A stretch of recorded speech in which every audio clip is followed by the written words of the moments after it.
So we've been chasing a first in class at Pebble Beach for a number of years now. We've been second best multiple times. This year, we just got back. This car won best in class at Pebble Beach. What made this car so special and what made this win so special was that it was a special class for 427 Cobras only. There were 8 cars in the class altogether, and this was a class that was by invitation only.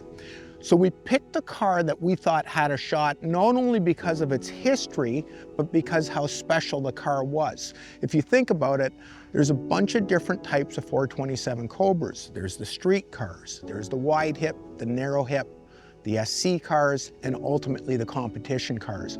You could argue that the competition cars are the pinnacle of all of those. Certainly the rarest of the bunch. There were 23 competition chassis built. Of that, only 19 were turned into full competition cars. Some were show cars, some were bare chassis.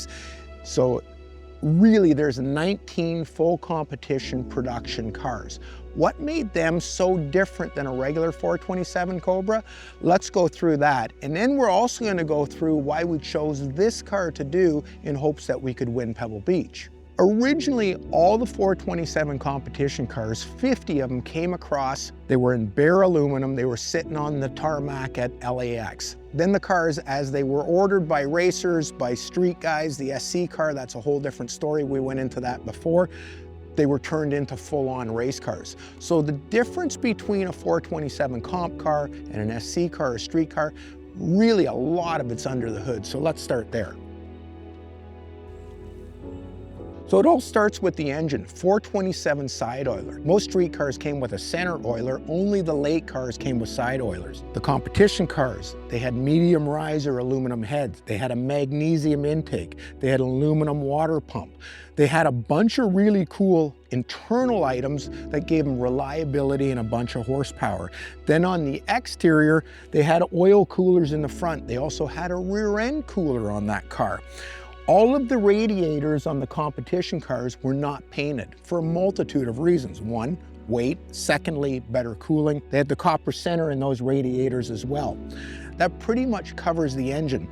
The most horsepower, the lightest 427 out there, all the lightweight parts, all the beefy parts on the internals. It was a reliable, fast 500 and call it 50 horsepower. They could probably make more horsepower. I know in the cars that we've raced, we're making 650, almost 700 horsepower in some of those and doing it reliably. Most of the original comp cars came with a C5 AEG block, ultra rare and hard to find. This is the original motor in this car still. As a matter of fact, it's the original transmission, it's the original chassis and the original body.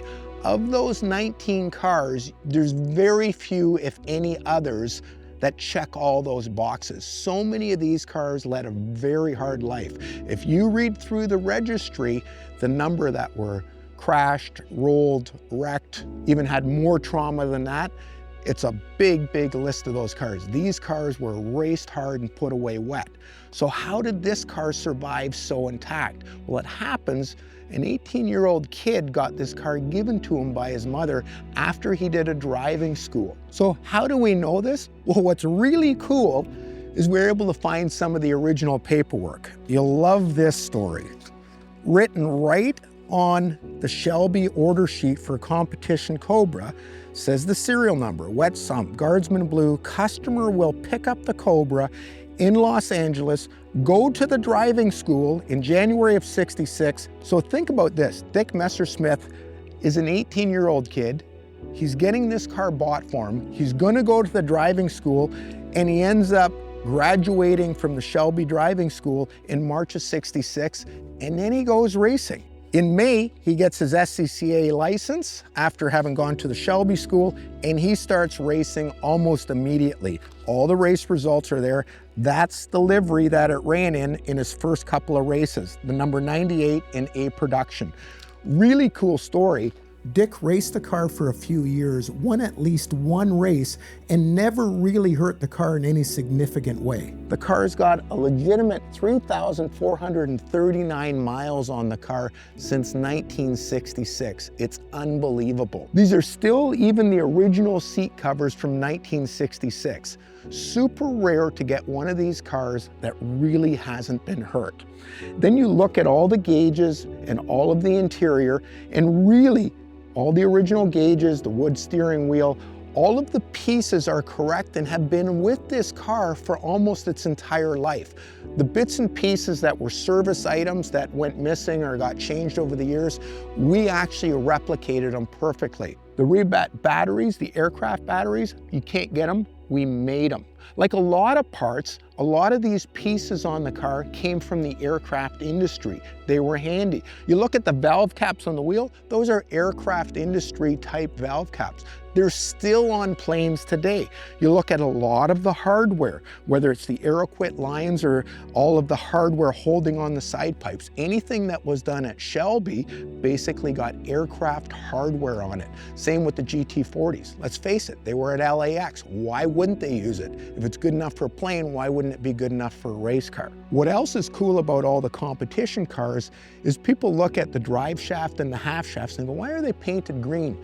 Well, the guys that balanced up the half shafts and the drive shafts for Shelby, a company called BID, that was their color. They spray painted all those parts green and then put their sticker on it. Most competition cars should have green half shafts and drive shafts. Once we decided the ultimate Cobra to restore would be a 427 full comp car, we had to find the right car. And we found this car last fall and then decided, let's do a full bore. The bones are perfect on it, it's missing small items. So what did we do? We made all of the parts that we couldn't get. So if there was a hose that we couldn't get, we found the right fabric, the right material. We did all the stenciling. We made all the stencils for all the hoses. If there was a fitting that we couldn't get, we made the fitting. The original fittings that were still on it, a lot of these are from 1966. Shockingly, we didn't have to replace that many. All of the clamps are gold seal clamps. All of the little hard trinkety things to find, we were able to find them. And then the hard trinkety things to find, like a set of tires from 1965, date coded, we were able to find.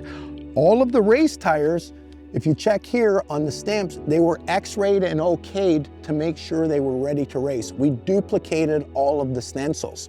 The other interesting thing is if you look at the wheels, front wheels are FIA, rear wheels are Hellebrand. That's how some of the cars came. How do we know that? Well, we did this restoration to the day it came off the transporter. We have a picture of that. This is how this car came exactly. The other thing you'll notice is it has that gold tinge to it. And people often wonder, why did these magnesium wheels have a gold tinge? Well, it was a Dow 7 coating that was done on these to help protect the magnesium. It wore off relatively quickly, but we found a supplier in the US that can duplicate these coatings. It's very hard to find. And then again, the knockoffs, they had a gold tinge to them as well. And people often say on Cobras, they go, why is the front got this little cover here for the bearing, but the rear doesn't? Well, that's how they came. The other cool things are all the numbers are on this car. You know, from its original data tag to the number on the chassis here. And then if you go to the hood latches, the numbers on the hood latch. Because the competition cars didn't have door covers, you can clearly see the number on the door. And on the rear trunk latch, you should be able to see the number in here, right in here. The other interesting thing in the trunk is the Stewart Warner pumps. Those are factory pumps that we rebuilt with all the original fittings and all the original markings on the fittings. This is probably the most accurate restoration we have done, or we've done a few that are about the same, but this one is over the top, tires, you know, the original upholstery, every nut and bolt, every piece of hardware, every hose is properly stenciled for this car. It is as close to perfect as you're gonna get. There's never perfect, but it's as close to as you're gonna get. The car runs and drives as good as it looks. That's one of the things I love about doing Pebble Beach is they're not a bunch of trailer queens. People seem to think that that is the case. If there's a tie at Pebble Beach, in order to get the win, it's the guy that drove it on the tour. It's not quite 100 miles, but you end up going to Big Sur, you're driving this car all the way up there in stop and go traffic. We added a fan to it because we knew we'd overheat if we didn't have a fan on it. So we added that for the trip. But we left the original tires. We put tubes in them. These are tires from 1965. We drove them 100 miles. The car worked flawlessly. It was shocking because literally we were finishing the car as it was getting loaded up on the trailer. So we were crossing our fingers, just making sure there were no leaks or anything. It worked like a champ, which was nice. Doesn't always happen that way. For the guys that have never been to Pebble Beach, it's kind of the mecca for car guys. It's the ultimate in concourses. And it's really cool. Like I said, you have to do the drive. And it's really about a 3 or 4 day process. The drive is on Thursday, then Friday you're cleaning up the car after you've driven the car, you know, getting all the nooks and crannies perfectly clean. You're getting up at 3 o'clock in the morning. You're taking it out onto the lawn. The whole area is misty in the morning. You're constantly wiping down the car, and then you're waiting for the judges to come. When the judges come, they go through everything on the car. They want to make sure all the lights work, all the switches work, the horn works.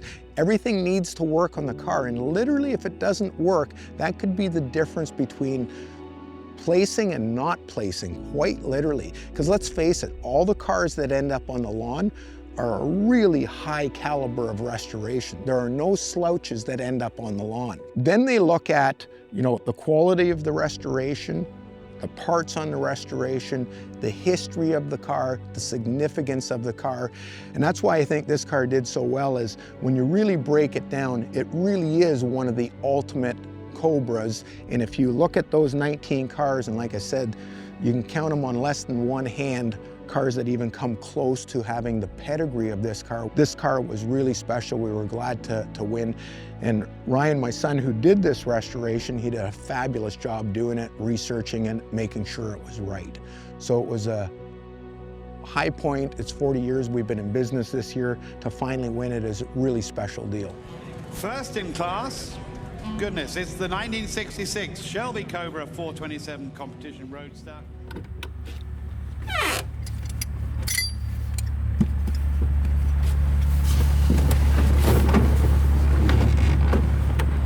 Not only one of the best cars to drive, but certainly one of the best sounding.